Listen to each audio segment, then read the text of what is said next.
ক্লাসরুমে যেটা আপলোড করা হয়েছে সেটাই। আর দেখেন আমাদের সিলেবাস ছিল হচ্ছে মিডের আগে ইন্ট্রোডাকশন, মানে ইন্ট্রোডাক্টরি যে স্লাইডটা দেখাইছিলাম সেটা তো বলছিলামই যে আসলে সিলেবাসের মধ্যে ইনক্লুডেড না, ওটা জাস্ট একটু বেসিক আইডিয়া দেওয়ার জন্য। আমাদের মেইনলি সিলেবাসটা হচ্ছে শুরু চ্যাপ্টার 5 থেকে কম্পাস সার্ভিং। তারপর আমাদের হচ্ছে ফটোগ্রামেট্রি আছে, ফটোগ্রামেট্রির আমরা 2টা স্লাইড বলতে পিডিএফ পড়ছি, ক্লাসরুমে আপলোডও করা আছে। আর হচ্ছে আমাদের ট্রাভার সার্ভিং চ্যাপ্টার 7 আর চ্যাপ্টার 8, মোটামুটি এগুলোই হচ্ছে আমাদের মিডের সিলেবাস। আর মিডের মার্ক ডিস্ট্রিবিউশন হচ্ছে এরকম, মানে কনভার্ট হবে 20-এ, কিন্তু মিডের পরীক্ষাটা হয় হচ্ছে 40-এ। তো যদি 40 নাম্বারের পরীক্ষা হয়, সেটা পরে 20-এ কনভার্ট হবে আর কি। CO1, CO2, CO3 দুইটা থেকেই, মানে 3টা সিও টাইপের কোশ্চেন, টাইপ থেকেই কোশ্চেন থাকবে। CO1 থেকে হচ্ছে 20-এর মধ্যে 4, তাহলে 40-এ 8, যেটা শুরুর ক্লাসে বলছিলাম। ম্যাথ থাকবে 20-এ যদি 14 হয় তাহলে 40-এ 28। আর CO3 মানে যেই অ্যাপ্লিকেশন বেস থিওরি যেগুলো, ওগুলা হচ্ছে 20-এ 2, তাহলে 40-এ 4। মার্ক ডিস্ট্রিবিউশনটা এরকমই কনস্ট্যান্ট রাখি আমি। তো এগুলো হচ্ছে মোটামুটি আমাদের মার্ক ডিস্ট্রিবিউশনের টাইম তো 1 ঘন্টা। দেখা যায় মোটামুটি 5-6টার মতো প্রশ্ন দিই। আর আপনাদেরকে তো শুরু থেকে বলতেছিলাম যে আসলে কোশ্চেন কয়টা থাকবে সেটা ইম্পর্টেন্ট না, এমন ভাবে থাকবে যেন আপনি যদি ঠিকঠাক ভাবে কোশ্চেন বুঝে প্রপারলি অ্যান্সার করতে পারেন, তাহলে খুব বেশি টাইম লাগবে না, খুব ইজিলি হচ্ছে কোশ্চেন মানে অ্যান্সার করা শেষ করতে পারবেন 1 ঘন্টার মধ্যে। আর আননেসেসারি বা এক্সট্রা স্টেপ করলে ওটার জন্য টাইম ওয়েস্ট হবে।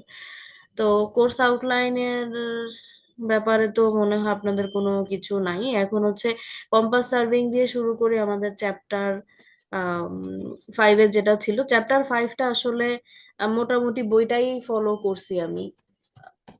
খুব বেশি হচ্ছে হ্যান্ড আউটটা ওইভাবে ফলো করা হয় নাই। হ্যাঁ, তো শুরুর দিকে আমি কিছু ডেফিনেশন বলছিলাম, দেখেন যখন ক্লাসে পড়েছি তখন তো অনেক ডেফিনেশনই বলছি যেটা ম্যাথের জন্য লাগছে। যেমন শুরুর দিকে আমরা বিয়ারিং এর কিছু ডেফিনেশন পড়ছি, তারপর হচ্ছে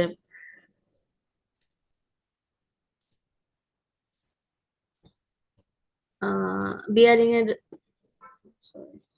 মেরিডিয়ান। হ্যাঁ বিয়ারিং এর ডেফিনেশন পড়ছি, 3 টাইপের মেরিডিয়ানের ডেফিনেশন পড়ছি, তারপর কনভার্সন সিস্টেম গুলো পড়ছি। এগুলো আসলে কি অঙ্কের টপিক, এগুলো থেকে আলাদা করে কোনো থিওরি ওইভাবে আমি কখনোই দেই নাই, এবারও আসলে দেওয়ার চান্স নাই, কারণ এগুলো আপনাদের অঙ্ক করার জন্য এমনিতে এই থিওরি গুলো কাজে লাগে আর কি। তো অঙ্ক তো আমাদের বলার কিছু নেই, 5.1 থেকে 5.13 সব অঙ্কই করবেন। প্রেডিকশন করতে যাবেন না বা অ্যাজাম্পশন করতে যাবেন না যে ম্যাডাম এটা দিবে ওটা দিবে না, আমি তো ভাবছি এটা দিবে ওটা দিবে না, বা গতবার এটা দিছে এবার এটা দিবে না, এরকম কোনো প্রেডিকশনের কিছু নেই, বুঝছেন? ক্লাসে যেভাবে বলা হয়েছে ঠিক ওইভাবেই অঙ্কগুলো করবেন। এবং কোশ্চেনের কথা তো বারবারই আমি বলছি যে সিটিতে তো আপনারা দেখছেন, আপনাদের সিটির খাতা মোটামুটি দেখা হয়ে গেছে, আমি নাম্বারটা আপনাদেরকে ক্লাসরুমে শেয়ার করে দিব হয়তোবা। তো সিটিতে কোশ্চেন গুলো যেভাবে আসছে ঠিক ওইভাবেই হচ্ছে আমাদের পরীক্ষার সময় আমি দেওয়ার চেষ্টা করি, যতটুকু সম্ভব ক্লিয়ার করে বলা যায় ততটুকুই বলা থাকে, বুঝছেন? তো কোশ্চেনের লেন্থ দেখে কেউ চিন্তা করবে না যে অঙ্কটা অনেক বড়, কারণ বইতে অঙ্কগুলো অনেক স্ট্রেট ফরওয়ার্ড করে কোশ্চেন গুলো বলা। আর কোশ্চেন ভালোভাবে পড়ে অ্যান্সার করতে হবে। ইন্টেরিয়র অ্যাঙ্গেল বলছি নাকি বিয়ারিং বলছি, ক্লাস টেস্টে অনেক কিছু অবজারভেশন হয়েছে আমার, সেটা হচ্ছে আপনাদেরকে কোন সেটে যে কি কোশ্চেন করছিলাম ভুলেও গেছি। যেমন এ সেটে হচ্ছে এ সেকশনে কোশ্চেন করছিলাম ওই 5.10 এর কনসেপ্টের আর কি, রিডিউস বিয়ারিং যদি থাকে লোকাল অ্যাট্রাকশন বের করার অঙ্ক। এটা অনেকেই আপনারা যেটা করছেন অনেকে 0 পাইছেন, এই কারণে আপনারা প্রথমে হচ্ছে রিডিউস বিয়ারিং কে হোল সার্কেল বিয়ারিং এ কনভার্ট করে তারপর অঙ্কটা করছেন। এটা কমপ্লিটলি আপনাদের রিডিউস বিয়ারিং দিয়ে অঙ্কটা করতে হবে, হোল সার্কেল বিয়ারিং এ কনভার্ট করে যদি অঙ্ক করেন তাহলে কিন্তু অঙ্কটা হবে না, আমি ক্লাসের সময় বারবার বলছি। তো যারা এইভাবে সিটিতে করছেন তারা 0 পাইছেন, আর অনেকে এইভাবে করেও ভুল করছেন স্টেপ গুলা। হ্যাঁ, আর আচ্ছা ম্যাম, আরেকটা সিটির সলভটা দিয়ে দিন। বুঝি নেই। ম্যাম, সিটি কোশ্চেনের সলভটা দিয়ে দিন। হ্যাঁ হ্যাঁ, সলভটা দিব। তো এটা একটা গেল, কারণ কোশ্চেন সরি মার্ক আপলোড করার পর অনেকেরই কনফিউশন থাকে, ম্যাডাম এখানে কেন জিরো পাইলাম, কেন নাম্বার কম পাইলাম। তো মোটামুটি মেজর যে জিনিসটা, এই জিনিসটা আমি অনেকের ক্ষেত্রেই দেখছি, অনেকে হোল সার্কেলে কনভার্ট করে তারপর অঙ্ক করছেন। তারপরে অনেকে আবার প্লাস মাইনাস করতে যে ভুল করছেন। রিডিউস বিয়ারিং এ কিন্তু যখন মানে লোকাল অ্যাট্রাকশনের অঙ্কগুলো রিডিউস বিয়ারিং সিস্টেমে থাকে, তখন কিন্তু একটা বিয়ারিং এ প্লাস হয়, অন্য বিয়ারিং এ মাইনাস হয়। তো প্লাস মাইনাস ওইভাবে করে আপনি যদি ঠিকঠাক ভাবে করতে পারেন টেবিল করে, তাহলে তো সমস্যা নেই। আর অনেকেই প্লাস মাইনাসের বিষয়টা করতে যে ভুল করছেন, তো আমি বলছিলাম ক্লাসে যে ইস্ট ওয়েস্ট ধরে যদি আপনারা করেন, তাহলে অঙ্কটা আসলে অ্যাকিউরেটলি শেষ করা সম্ভব। হুম। আর সে সেকশন বি তে কি কোশ্চেন করছিলাম? সেকশন বি তে মনে হয় হোল সার্কেল বিয়ারিং এ লোকাল অ্যাট্রাকশন বের করার সেকশন অঙ্কটা বি তে দিছিলাম, আর এক্সাম্পল হচ্ছে 5.9 থেকে কোশ্চেন করছিলেন। হ্যাঁ ওই টাইপের আর কি, মানে হোল সার্কেল বিয়ারিং এ ছিল, রিডিউস বিয়ারিং এ সরি হোল সার্কেল বিয়ারিং থেকে লোকাল অ্যাট্রাকশনে কনভার্ট করতে হতো ওরকম। আর হচ্ছে মনে হয় বিয়ারিং গুলাকে আপনাদের রিডিউস বিয়ারিং এ কনভার্ট করার কথা বলছিলাম। এই রিডিউস বিয়ারিং এ কনভার্ট করতে যে অনেকে ভুল করছেন। হ্যাঁ, দেখেন অ্যাঙ্গেল কনভার্সনের অঙ্কগুলো কিন্তু একেবারে বেসিক লেভেলের অঙ্ক। অনেক অনেক না, হাতে গোনা কয়েকজনেরই আমার মনে হয়েছে যে এগুলার বেসিক একটু প্রবলেম আছে, কনভার্সনের বিষয়গুলো ভালোভাবে বুঝতেছে না। অনেকে ইন্টেরিয়র অ্যাঙ্গেল বের করছেন, এখানে আপনাদের ইন্টেরিয়র অ্যাঙ্গেল বের করার কথা বলাই হয় নাই। এরকম এক্সট্রা স্টেপ পরীক্ষাতে করতে যাবেন না। যত সহজ কোশ্চেনই আমি করি না কেন, যদি এক্সট্রা স্টেপ করেন, টাইম ওয়েস্ট করেন, তাহলে কিন্তু আলটিমেটলি আপনি ওই নিজেই হ্যাম্পার্ড হবেন, আমি যতই সহজ কোশ্চেন করি। এজন্য কোশ্চেনটা ভালোভাবে বুঝে তারপর অ্যান্সার করতে হবে। আর সেকশন সি তে ছিল কি, ইন্টেরিয়র মিড অ্যাঙ্গেল বের করতে বলছিলাম, এবং মিড যদি কোনো ব্যাক বিয়ারিং দেওয়া ছিল। হ্যাঁ ব্যাক বিয়ারিং দেওয়া ছিল। ও তারপর ওখান থেকে ইন্টেরিয়র অ্যাঙ্গেল বের করতে বলছি, সেগুলোকে কারেক্ট করতে বলছি, আর বলছি হচ্ছে সবগুলো বিয়ারিং কে আহ হোল সার্কেল রিডিউস বিয়ারিং এ কনভার্ট করতে, মনে হয় তাই না, এরকমই ছিল। তো রিডিউস বিয়ারিং এর কনভার্সন ওটা তো আগেই বললাম, মানে সিস্টেম তো একই। এই ইন্টেরিয়র অ্যাঙ্গেল বের করার ক্ষেত্রে কোশ্চেনটা ছিল হচ্ছে ইন্টেরিয়র অ্যাঙ্গেল গুলো বের করে যদি কোনো অবজারভেশনাল এরর থাকে সেটাকে কারেক্ট করতে বলছিলাম, তাই না? কোশ্চেনটা এরকম ছিল মনে হয় নাকি? ডিক্লাইনেশন দেওয়া ছিল, ট্রু বিয়ারিং বের করতে বলছিলেন 2 নম্বর। আচ্ছা, ডিক্লাইনেশন দেওয়া ছিল, টু বিয়ারিং বের করতে বলছি, আর এক নম্বরে কি ছিল? 1 নম্বরে ছিল ওই যে কারেক্ট করতে, হ্যাঁ, interior angle correction. Interior angle গুলো কারেক্ট করতে বলছিলাম। তো ওইখানে হচ্ছে যদি 360 চলে আসে, দেখেন বলছে যে কোন টাইপের অবজারভেশনাল এরর। এখন যদি ধরেন বিয়ারিং যোগ করে আপনি দেখেন 360 আসছে, তার মানে কোনো অবজারভেশনাল এরর নাই। তখন আপনি কমেন্ট করে দিবেন যে এখানে কোনো অবজারভেশনাল এরর নাই, তার মানে ফার্দার কোনো মডিফিকেশনের দরকার নাই ইন্টেরিয়র অ্যাঙ্গেলে। আর যদি দেখেন এখানে একটা সেটে এরকম ছিল, সি সেকশনে সেট 2 তে মোস্ট প্রবাবলি, সেটা হচ্ছে এখানে কিন্তু লাস্টের লাইনের বিয়ারিংটা ঠিক কোয়াড্রেন্টে ছিল না, বুঝছেন? যার কারণে এই জিনিসটা আহ এখানে মানে অবজারভেশনাল এরর মানে যে কোনো টাইপের অবজারভেশনাল এররই হতে পারে, এটা সলভ দিলে আপনারা বুঝবেন। তো এখানে একটা কমেন্ট করে দিতে হতো যে এখানে আসলে লাইনের বিয়ারিং মানে লাস্ট লাইন হোক বা ফার্স্ট লাইন হোক, আপনি মানে যেখান থেকে শুরু করেন, আমরা তো মোটামুটি ছবি আঁকাটা ফার্স্ট লাইন থেকে শুরু করি। ফার্স্ট লাইন থেকে শুরু করলে লাস্ট লাইনে যে ছবিটা কিন্তু আসলে মিলানো মিলানো পসিবল হয় না সেট 2 তে, তখন ওই ক্ষেত্রে একটা কমেন্ট করে দিলেই হতো, বুঝছেন? তো মোটামুটি এগুলাই ছিল কোশ্চেনের ইয়ে, খুব বেশি ইয়ে দেখি নাই আমি। আর হচ্ছে আহ ইন্টেরিয়র অ্যাঙ্গেলে অনেকের না কয়েকজনের দেখছি আর কি, যে আমার কাছে মনে হচ্ছে কনসেপ্টে একটু প্রবলেম আছে, কোন বিয়ারিং থেকে কোন বিয়ারিং বিয়োগ দিব বুঝতেছি না। আর ছবি আঁকার ক্ষেত্রে অনেকে দেখছি যে র্যান্ডম চতুর্ভুজ টাইপের এঁকে বসে আছেন। ছবি যদি আঁকতেই হয়, র্যান্ডম ছবি আঁকলে কিন্তু হবে না, কোয়াড্রেন্ট ধরে ছবি আঁকতে হবে, বুঝছেন? কোয়াড্রেন্ট ধরে ছবি না আঁকলে আপনার বিয়ারিং গুলো ভুল হবে, আর বাকি সবই ভুল হবে। কোন বিয়ারিং থেকে কোন বিয়ারিং বিয়োগ দিতেছেন এভরিথিং ভুল হবে আর কি। আর আবারও বলতেছি, 3 সেকশনের জন্য কোশ্চেন ভালোভাবে পড়ে ক্লাসে যেভাবে বলছে ওইভাবে অ্যান্সার করবেন, কারণ মিডে আসলে পরীক্ষার সময় আসলে দেখা যায় এত কথা বলার সুযোগ থাকে না। আর আরেকটা জিনিস, আপনারা পেন্সিল দিয়ে কেউ অ্যান্সার করবেন না, সবাই কলম দিয়ে অ্যান্সার করবেন। যদি কেউ ছবি আঁকতে চান, ছবি আঁকাটা পেন্সিল দিয়ে করতে পারেন, সমস্যা নেই। আর ছবি আঁকার কথা আবারও বলি, ম্যান্ডেটরি না, কিন্তু আঁকলে যেহেতু আপনারা এখনো শিখতেছেন, এখনো ওইভাবে অঙ্কগুলো আসলে অল্প কয়েকজনই অ্যাডপ্ট করতে পারেন নাই আমার মনে হয়েছে। তো একটু ভালোভাবে প্র্যাকটিস করতে হবে, এবং প্রথম দিকে আমার মনে হয় ছবি আঁকা বেস্ট, বিশেষ করে যখন ইন্টেরিয়র অ্যাঙ্গেল আসতেছে বা যখন হচ্ছে বিয়ারিং এর বিষয়গুলো আসতেছে আর কি, তখন আপনাদের ছবি এঁকে করলে অঙ্কগুলো ভুল হওয়ার চান্স কম। হ্যাঁ। তো মোটামুটি সিটি টপিক নিয়ে বলতে বলতে অনেক কিছুই বললাম। অঙ্কের ব্যাপারে তো আর তেমন কিছুই বলার নাই, যে সমস্ত জায়গাতে চেক দরকার ওই সমস্ত জায়গাতে অবশ্যই চেক দিতে হবে। এই কোশ্চেনটা পরীক্ষাতে কেউ করবে না যে ম্যাডাম চেক লাগবে কিনা, কারণ প্রতিটা স্টেপে কিন্তু নাম্বার থাকে। চেক যদি না দেন হয়তো বা নাম্বার কম, হয়তো বা কত এক দেড়, এক নাম্বার, মানে ডিপেন্ড করে টোটাল কত মার্কস এর কোশ্চেন, ওটার উপর বেস করে ধরেন এক বা হাফ এরকম কাটা যায়। কিন্তু আপনি যদি ফুল মার্কস পাইতে চান, আপনার অবশ্যই প্রসেস পুরোটা ফিল আপ করতে হবে, মানে পুরোটা কমপ্লিট করতে হবে আর কি। তো যে জায়গাতে চেক দরকার হয় চেক দিবেন। কোশ্চেন করার সময় আসলে তো খুঁটিনাটি ডিটেল মনে রাখার চেষ্টা করি, তারপরও কিছু কিছু জিনিসপত্র বাদ পড়ে যায়, এই কারণে প্রতিবারই কোশ্চেন গুলো আসলে ইম্প্রোভাইজ করি। তো যতটুকু ডিটেইল আমার কোশ্চেন করার সময় মনে থাকবে ততটুকু ক্লিয়ার করার তো চেষ্টা করবই। তারপরও যদি কোনো কনফিউশন অ্যারাইজ হয় বা কিছু হয়, সেটা তো হচ্ছে আপনাদের পরীক্ষা দেওয়ার সময় কনফিউশন হলে তখন বুঝবো আর কি। তো এটা একটা কোশ্চেন ছিল হ্যাঁ বলেন। যে আপনি যে বললেন একটা সেটে লাস্টের অ্যাঙ্গেলটা মিলে না, তো হুম। লাস্টের অ্যাঙ্গেল না মিললে আমি ইন্টেরিয়র অ্যাঙ্গেল বের করব কিভাবে, মানে ছবি যদি করবেন না, পুরো না হয়? এটাই বললাম যে সেট টু যারা, তারা যদি ইন্টেরিয়র মানে লাস্টের সেটের ধরেন অ্যাঙ্গেলটা, সরি লাস্টের লাইনটা দিয়েই তো আমরা মেইনলি ক্লোজ, মানে ক্লোজ ট্রাভার্সটা কমপ্লিট করতেছি। তো লাস্টের লাইনটা যদি আমার ঠিকঠাক কোয়াড্রেন্টে আমি নাই বের করতে পারি, ভুল কোয়াড্রেন্টে বের করি, তখন তো আমার পুরা ট্রাভার্সটাই হচ্ছে কমপ্লিট হলো না, ক্লোজ হলো না, তখন ওইটাই কমেন্ট করে দিতে হবে আর কি, বুঝছেন? এবং তখন চাইলে অন্যান্য গুলার ইন্টেরিয়র অ্যাঙ্গেল তো বের করাই যাবে। কয়টা, যদি পাঁচটা বাহু হয় তাহলে, পাঁচটা না আপনাদের চারটা ছিল, তো দুইটা ইন্টেরিয়র অ্যাঙ্গেল কিন্তু বের করাই যাইতো, বুঝছেন? বাকি হচ্ছে যেই দুইটা পয়েন্ট আমি কানেক্ট করতে পারতেছি না, ওই দুইটা পয়েন্টের ইন্টেরিয়র অ্যাঙ্গেল বের করতে পারতাম না আর কি। তো যাই হোক, ওটা সলভ দিলেই বুঝবেন, ওইটা আমি হচ্ছে মোটামুটি ওইখানে একটু রাফলি আহ এভারেজ বলতে একটু মোটামুটি কনসেপ্ট বুঝলেই নাম্বার দিয়ে দিব আর কি, বুঝছেন ওই জিনিসটা। সেট টু তে, সেট ওয়ানে কোনো সমস্যা নেই, যার দুইটাতেই তো ব্যাক বিয়ারিং এর বিষয়টা ছিল সি সেকশনের ক্ষেত্রে।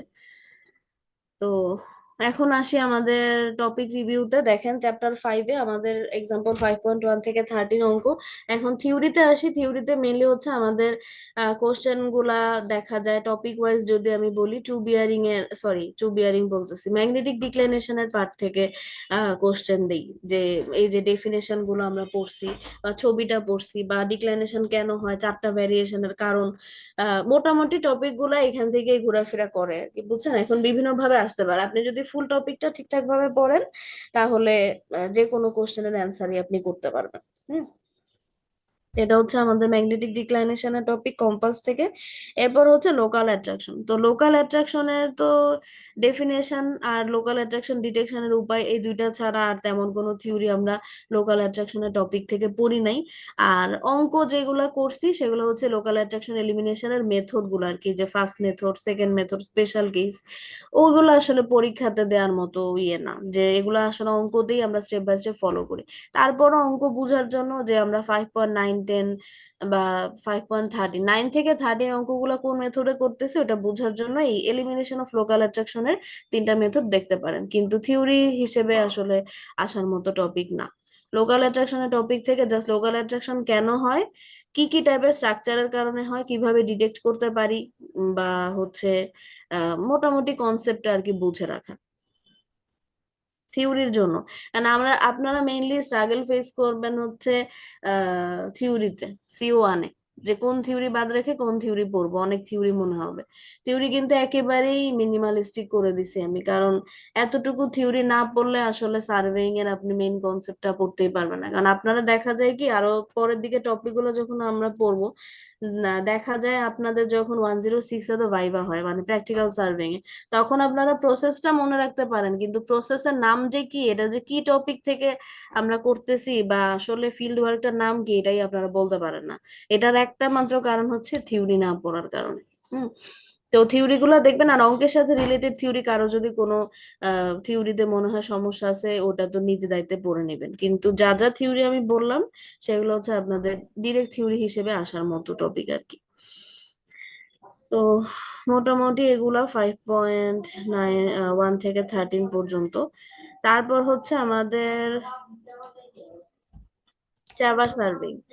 চাবার সার্ভিং এর থিওরিটা হচ্ছে চ্যাপ্টার 7 এর থিওরি গুলো আমি আসলে চ্যাপ্টার 7 থেকে পড়াই নাই, পড়াইছি হচ্ছে হ্যান্ডআউটটা থেকে। আপনারাও হ্যান্ডআউটটা থেকে পড়লে আমার কাছে মনে হয় বেটার মনে রাখতে পারবেন আর কি। নাইলে দেখা যায় বইতে একটু অনেক থিওরি আছে আর গুছানোও না থিওরি গুলো। তো আমরা হচ্ছে হ্যান্ডআউট থেকে পড়ছিলাম চাবার সার্ভেইং এর ডেফিনেশন। তারপর পড়ছিলাম হচ্ছে types of traverse serving, traverse serving কয় টাইপের। তারপর হচ্ছে সুইটেবিলিটি, ট্রাভার্স সার্ভিং মানে কোন টাইপের ট্রাভার্স আমরা কখন বা কোন টাইপের স্ট্রাকচারের ক্ষেত্রে ইউজ করি সেটা। তারপর হচ্ছে আমাদের চেইন সার্ভিং আর ট্রাভার্স সার্ভিং এর মধ্যে পার্থক্য। তারপরে হচ্ছে checks in open traverse, checks in close traverse, এগুলা পড়বেন আর কি। মেথড গুলা বলতে খুব বেশি তো ডিটেল মেথড নাই, ওই যে যেই 4-5টা মেথড আছে ওগুলা ধরেই একটু শর্টলি পড়বেন। আর হচ্ছে গ্রাফিক্যাল মেথডের যেই থিওরিটা, ওইখানেও আমাদের বিভিন্ন ডেফিনেশন ছিল, ক্লোজিং এরর বা রিলেটিভ এরর অফ ক্লোজার বা গ্রাফিক্যাল মেথড আমরা কিভাবে করি।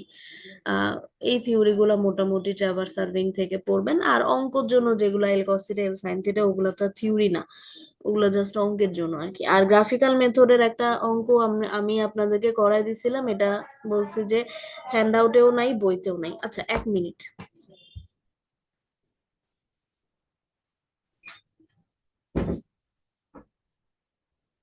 গ্রাফিক্যাল মেথডের থিওরিটা, ম্যাথ যেটা আমি করেছি সেটা বইতেও পাবেন না, হ্যান্ডআউটেও পাবেন না, ওটা লেকচার দেখেই ফলো করতে হবে আপনাদের। তো স্টেপ বাই স্টেপ করবেন। এবং ওইখানে ক্লাসেও বলছিলাম যে কনফিউশনটা হয় হচ্ছে ওই কোশ্চেনটা আসলে কোথায় যে শেষ করব। কারণ কোশ্চেনটা ধরেন যদি করি যে গ্রাফিক্যাল মেথডে হচ্ছে ক্লোজিং এরর এলিমিনেট করতে এবং মডিফাইড ছবি আঁকতে। মডিফাইড ছবিটা হচ্ছে ওই যে যে ট্রাভার্সের যে পয়েন্ট গুলো যে সরে গেছে, সরে যাওয়ার পর একটা মডিফাইড ট্রাভার্স আমরা আঁকছি, সেই ছবিটা হচ্ছে মেইন ছবি। এখানে আপনারা অনেক সময় সিমিলার ট্রায়াঙ্গেলটাকে মনে করেন আমাদের আহ ইয়ে সিমিলার ট্রায়াঙ্গেলটাকে মনে করেন হচ্ছে ছবি, আসলে সিমিলার ট্রায়াঙ্গেলটা মেইন ছবি না। মেইন ছবি হচ্ছে আমাদের মডিফাইড ট্রাভার্সটা। আর জাভার সার্ভিং এর অঙ্ক তো দুইটাই করছিলাম, 8.1 আর 8.2। আবারও বলতেছি, 8.1 আর 8.2 অ্যানালিটিক্যাল সলিউশন কেউ করবেন না। অ্যানালিটিক্যাল সলিউশন করলে কিন্তু ফুল জিরো। অ্যানালিটিক্যাল সলিউশন বলতে কম্পোনেন্টে ভাগ করে summation of F X zero বা summation of L zero D zero এইভাবে করে করবেন না, স্টেপ বাই স্টেপ করবেন, স্পেশালি 8.2 তে। কারণ এইখানে আপনারা যদি অ্যানালিটিক্যাল সলিউশন করেন, আমি যেই যেই স্টেপ গুলোর জন্য, ধরেন 8.2 তে আমরা ইন্টেরিয়র অ্যাঙ্গেল বের করতেছি, সেগুলো চেক দিতেছি, সাইন রুল ইউজ করতেছি, এই জিনিসগুলো কিন্তু অ্যানালিটিক্যাল সলিউশন নাই।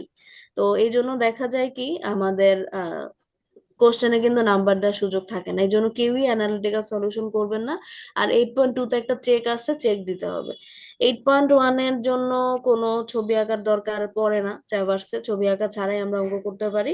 কিন্তু 8.2 তে আমাদের হচ্ছে আহ ছবি আঁকলে ওই আহ, যে চেকটা বা ত্রিভুজ বা চতুর্ভুজে ভাগ হইতেছে, যে পেন্টাগনটা বা যেই ইয়েটাই থাকুক, এরিয়াটা থাকুক, ওই জিনিসটা বুঝতে ইজি হয় আর কি। তো এই জন্য হচ্ছে 8.2 তে ছবি ছাড়া যদি কেউ করতে পারেন ভালো, বা ছবি এঁকে করলে জিনিসটা আরো বুঝতে সুবিধা হবে আর কি। অ্যানালিটিক্যাল সলিউশনটা কি? অ্যানালিটিক্যাল সলিউশন বলতে আপনারা একটু বইটাতে দেখেন, চ্যাপ্টার 8-এ, ওই যে আপনারা যে ইয়েতে করছেন কি বলে, ইঞ্জিনিয়ারিং মেকানিক্সে করছেন না, যে ধরেন অনেকগুলো ফোর্স থাকলো কম্পোনেন্ট বের করে করতেছেন, সবগুলা ফোর্সের এফ কস, সবগুলা ফোর্সের এফ সাইন করে summation of F X zero, summation of F Y zero. তো এইখানেও হচ্ছে এই জিনিসটা ধরেন summation of L zero, summation of D zero, এইভাবে করে অনেক সময় করেন আপনারা।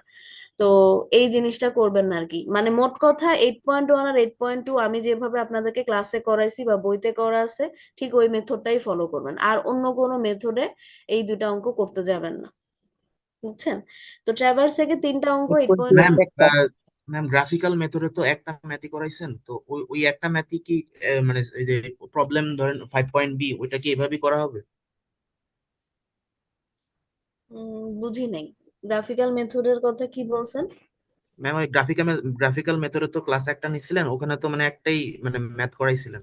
তো ওই নিয়মে কি এই যে এখানে প্রবলেম এই যে 5 এর বি মানে 7th চ্যাপ্টার, ওটা কি মানে এভাবেই করা হবে? 5 এর বি? এই যে মানে যে স্ক্রিন শেয়ার করছেন ওখানেই তো 5 এর বি প্লট, যে প্লট দা ফলোইং কম্পাস বে অ্যাডজাস্ট, এটা। ও না না না, এইটা ওরকম মানে plot the adjust it for, আসলে কি অঙ্কগুলা ধরেন, হ্যাঁ যদি আমি আপনাদেরকে যদি ছবিটা এঁকে দিই তাহলে তো ছবি এঁকে দিলাম, বুঝছেন। আর যদি ছবি না আঁকা থাকে, ধরেন আপনাদেরকে এরকম লেন্থ বলা তারপরে এই বিয়ারিং গুলা বলা, তো আপনারা তখন ছবিটা এঁকে দেখবেন যেটা আসলে আমাদের ক্লোজিং এরর আছে কিনা, তখন ওইভাবে করে ছবিটা আঁকতে পারবেন আর কি, বুঝছেন। ক্লোজিং এরর কোশ্চেনটা যেটা আমি হচ্ছে ধরেন যদি ছবি একবারে ডিরেক্টলি এঁকে দিই তাহলে তো দিলামই, ওইখানে আপনাদের কিছুই করার নাই, জাস্ট আপনারা ওই সিমিলার ট্রায়াঙ্গেলটা এঁকে ওইভাবে হচ্ছে মডিফিকেশন করবেন। আর যদি ছবি না দিয়ে এরকম 5B এর মতো যেটা বললো, যে 5B এর মতো যদি কোশ্চেনে থাকে, হুম, তখন আপনার ওই যে আমরা যেরকম কম্পাসের ছবিগুলো আঁকছি ওরকম ছবিগুলো আঁকবেন এঁকে। তো এখানে জাস্ট এক্সট্রা একটা স্টেপ, সেটা হচ্ছে আপনাদের ছবিটা আঁকতে হবে, আর কিছু না, বুঝছেন। তারপর বাকি প্রসেস আমি যেভাবে করছি ওরকমই হবে। তাহলে ম্যাম গ্রাফিক্যাল নিয়মে সেভেন হ্যাঁ চ্যাপ্টারের যে কলা ম্যাথ আছে সবগুলা মানে করা যাবে? হ্যাঁ হ্যাঁ হ্যাঁ, ক্লোজিং এরও রিলেটেড যা যা আছে, ধরেন আপনাকে যদি বলে যে এই যে এখানে যেমন বলছে adjust it for closing error, closing error adjust করা মানেই হচ্ছে আপনার ওই যে গ্রাফিক্যাল মেথডটা ইউজ করতে হবে, বুঝছেন।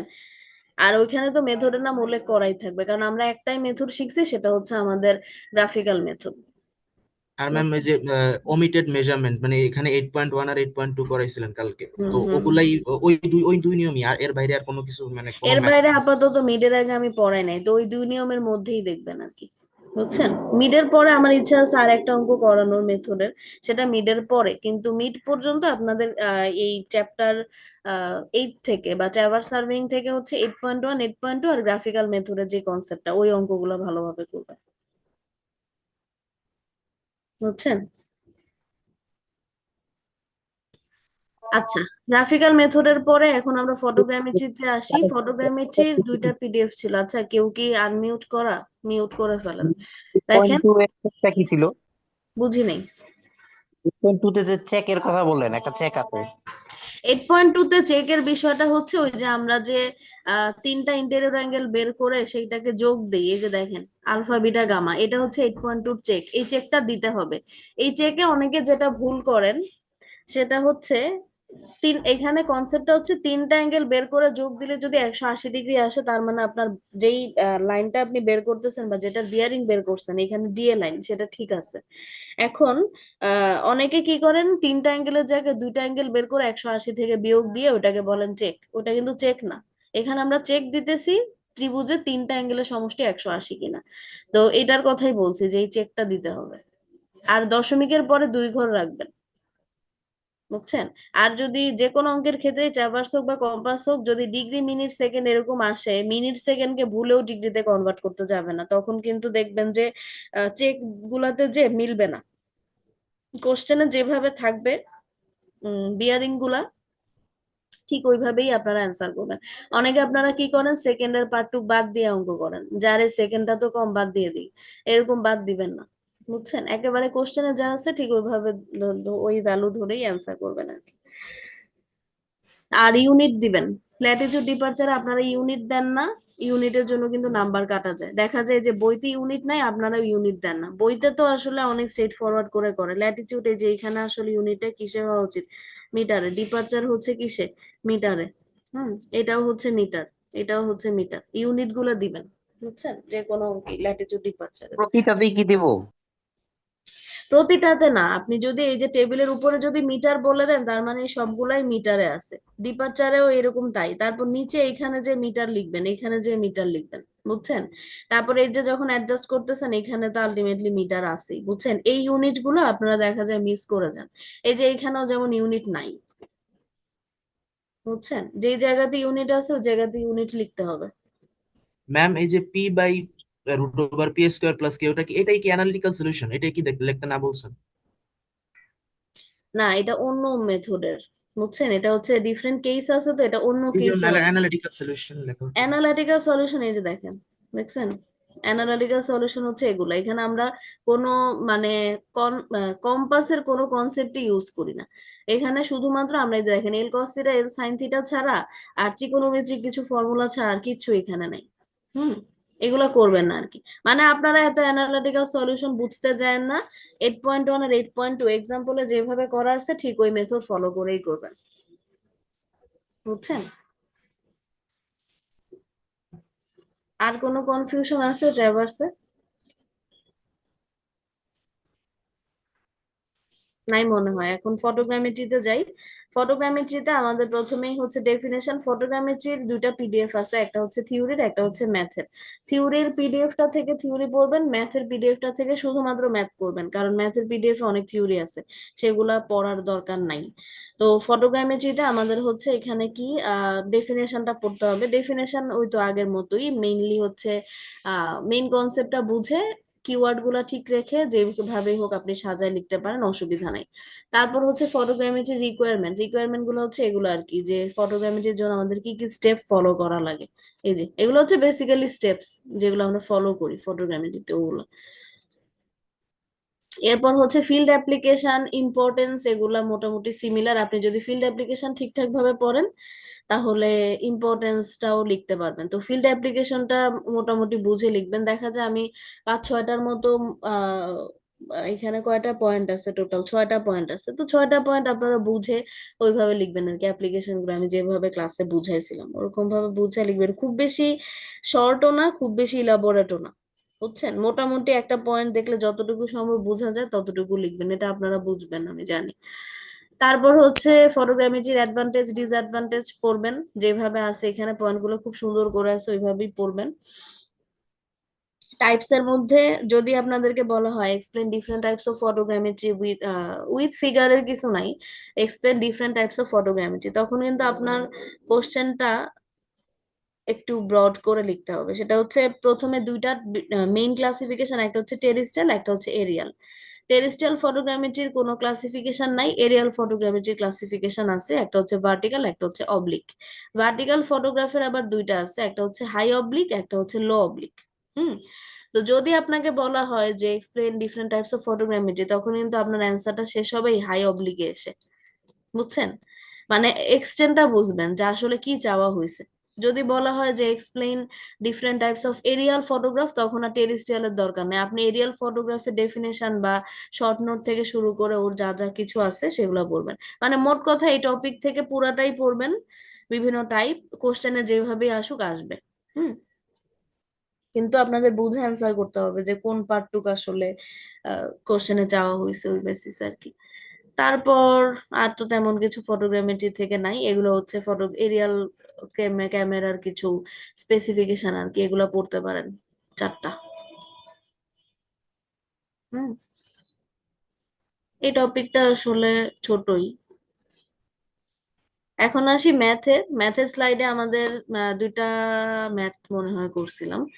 একটাই ফর্মুলা, এই যে এই ফর্মুলাটা S equals small F divided by capital H minus small H, মানে ফর্মুলা 14.1।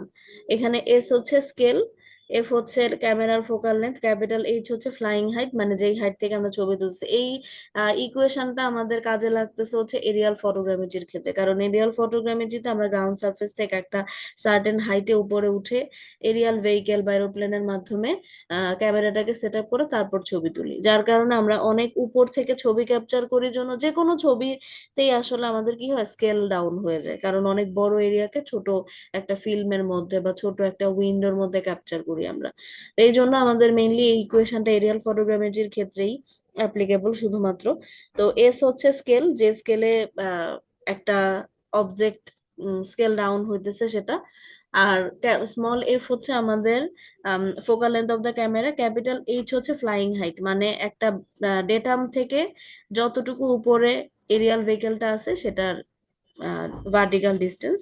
আর স্মল এইচ হচ্ছে আমাদের এই যে যে কোনো ডেটাম, ধরেন এক্স এক্স হচ্ছে আমাদের একটা ডেটাম সারফেস, এই সারফেসটা থেকে গ্রাউন্ড সারফেসের বিভিন্ন পয়েন্ট কতটুকু ভার্টিক্যাল ডিস্টেন্স উপরে আছে সেটাই হচ্ছে আমাদের স্মল এইচ। মানে এইচ হচ্ছে এলিভেশন এট এনি পয়েন্ট, আর এস হচ্ছে স্কেল, স্মল এফ হচ্ছে ফোকাল লেন্থ, আর ক্যাপিটাল এইচ হচ্ছে ফ্লাইং হাইট। এরপর ফর্মুলা 14.1 এগুলা আসলে 14.1 আর 14.2 এই দুটা অঙ্কই আমরা করছি। এর মধ্যে 14.1টা একটু ডিটেল, কিন্তু আপনারা যদি একটু দেখেন মানে এখানে আসলে লিনিয়ার যে ইকুয়েশন মানে y cos mx plus c এই ইকুয়েশনের অ্যাপ্লিকেশন হয়েছে আর কি। এখানে বিভিন্ন ভ্যালু বসায় বসে আমরা অঙ্কগুলা করি। তো এই দুইটা অঙ্কই মোটামুটি ফটোগ্রামেট্রি থেকে দেখবেন আর কি, 14.1 আর 14.2। তো এতটুকুই হচ্ছে আমাদের মিডের সিলেবাস, আর তেমন কিছু নাই আমার এন্ড থেকে। এখন আপনাদের কি বলার আছে ফটোগ্রামেট্রি থেকে বা অন্য কোথাও থেকে কিছু?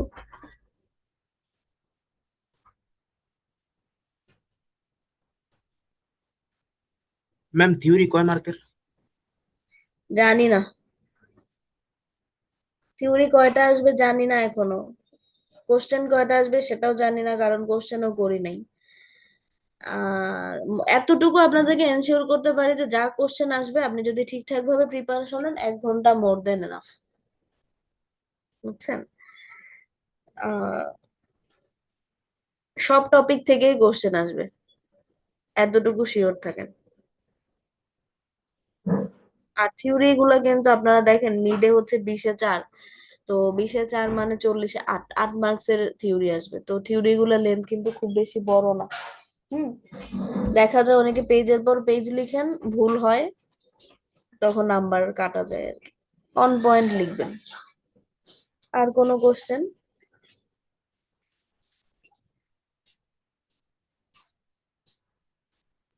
বিভিন্ন টাইপের ফটোগ্রামেট্রির এক্সপ্লেনেশন যে করতে বলেন সেখানে কি প্রতিটারই বর্ণনা দিতে হবে?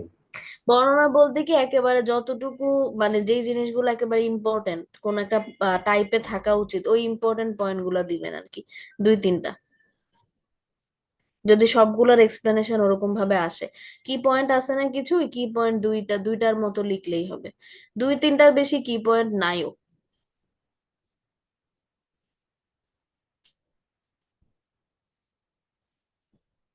আর কোনো কিছু?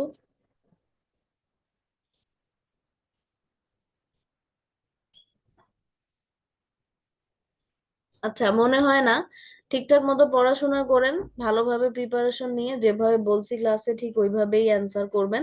পরীক্ষার হলে কি হবে না হবে সেটা আহ মানে কিভাবে করব না করবো এই টাইপের কোশ্চেন দয়া করে করেন না। আর হচ্ছে কি বলবো, যদি মনে হয় কোশ্চেনে কোনো ভুল আছে পরীক্ষার সময়, কোশ্চেনে ভুল আছে কিন্তু কারেকশন আমি দিতেছি না, কোশ্চেনে ভুল থাকলে তো অটো নাম্বার পেয়ে যাবেন। আর যদি কোশ্চেনে ভুল না থাকে তাহলে বুঝতে হবে আপনার ভুল, বুঝছেন? কিন্তু ধরে নেবেন যে কোশ্চেনে আসলে কোনো ভুল নাই।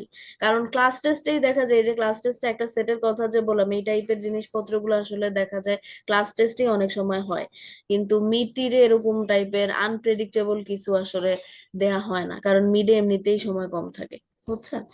তো ঠিকঠাক ভাবে বুঝে কোশ্চেন পড়ে তারপরে অ্যান্সার করবেন আর কি। ম্যাম তারপরও যেগুলাতে যদি চেক মনে দেওয়ার হয়, কথা ওগুলা সবগুলাই চেক দিয়ে দিব? হ্যাঁ হ্যাঁ সবগুলাতেই চেক দিতে হবে। চেকের কথা আসলে মোস্টলি দেখা যায় কি আমি প্রি- আহ, ওই যে যেটা বললাম যে যদি মনে থাকে তাহলে বলবো যে মানে নেসেসারি যেগুলা দিয়ে দিতে, আর যদি নাও কোশ্চেনে মেনশন করা থাকে আপনারা দিয়ে দিবেন আর কি চেক।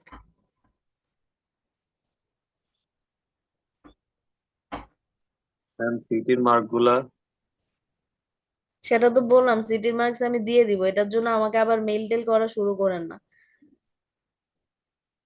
মোটামুটি রেডি হয়েছে, 1-2টা সেকশনের একটু বাকি আছে আর কি, নাম্বার তোলা খাতা দেখা, তো সবগুলা কমপ্লিট হলে আমি দিয়ে দিব। আর সলিউশনটা ক্লাসরুমে আপলোড করে দিব।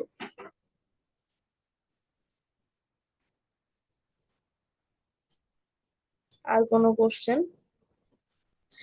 যদি কোনো কোশ্চেন না থাকে তাহলে ক্লাসটা এন্ড করে দেই এখানে।